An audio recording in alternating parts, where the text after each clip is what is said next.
When you stop to fill up at the pump, do you ever wonder where all that money is going, or how much is used to build the roads you drive on? When you buy a gallon of gasoline, part of the cost of that gallon is the gas tax. This consists of both a federal component and a state component. The federal tax is fixed at 18.4 cents per gallon, and the state tax varies from state to state, but works out to 20.9 cents per gallon on average. Indiana's state gas tax is 18 cents per gallon. For an average Indiana driver, this translates to about $110 federal and $108 state gas tax in a given year. Indiana also collects a sales tax of 7 cents per dollar on gasoline purchases. At a price of $3 per gallon, this works out to approximately $126 per year for the average driver. So what happens with this money once it leaves your pocket? Let's take a look. The federal portion of gasoline taxes goes to the Highway Trust Fund, which consists of two primary accounts. 15.44 cents from every gallon is put into the highway account, while 2.86 cents goes to mass transit. The highway account is used to fund transportation projects across the U.S., and requirements exist so that each state receives a share of the federal funding relative to its contribution. Because of these requirements, Indiana is a donor state. Indiana only receives back 92 cents for every federal gas tax dollar it sends to the highway account in Washington. Other states, including many in the Northeast and the West, receive far more than they pay into the highway account. Some get 2 to 3 times more. At the state level, the way in which state gas tax revenue is spent varies.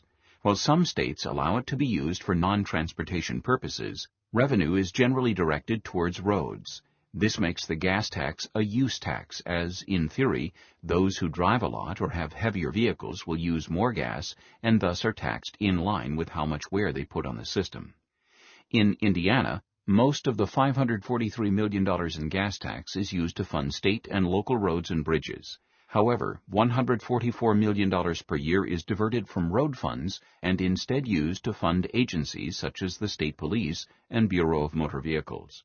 And remember the 7 cents per dollar Indiana sales tax on gas purchases mentioned earlier? At a pump price of $3 per gallon, the sales tax raises about $550 million per year, but none of that money is used to improve our roads and bridges. Instead, it's used to fund general government operations. Now, let's look at what is a reasonable level of transportation spending and how the U.S. compares globally.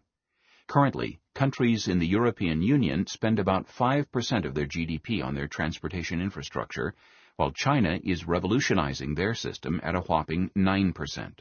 During the peak of the construction of the interstate highway system, the U.S. invested a steady 3% of its GDP on transportation infrastructure. So what is the current U.S. funding level? 2.4% of GDP. This is roughly half the spending level of Europe and a quarter of what China is investing. Oh, and don't forget, the U.S. has 50% more roadway length than the European Union and 80% more roadway length than China. Currently, the Federal Highway Trust Fund is in trouble. Revenues are not adequate to cover expenditures.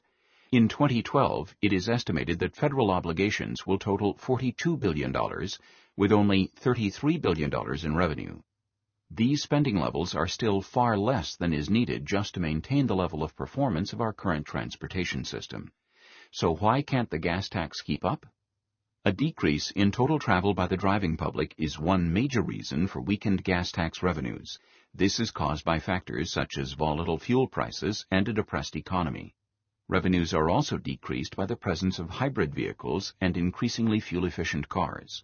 This is compounded by the static nature of the gas tax, which is a fixed tax that doesn't change as gas prices fluctuate or as inflation impacts the purchasing power of the dollar.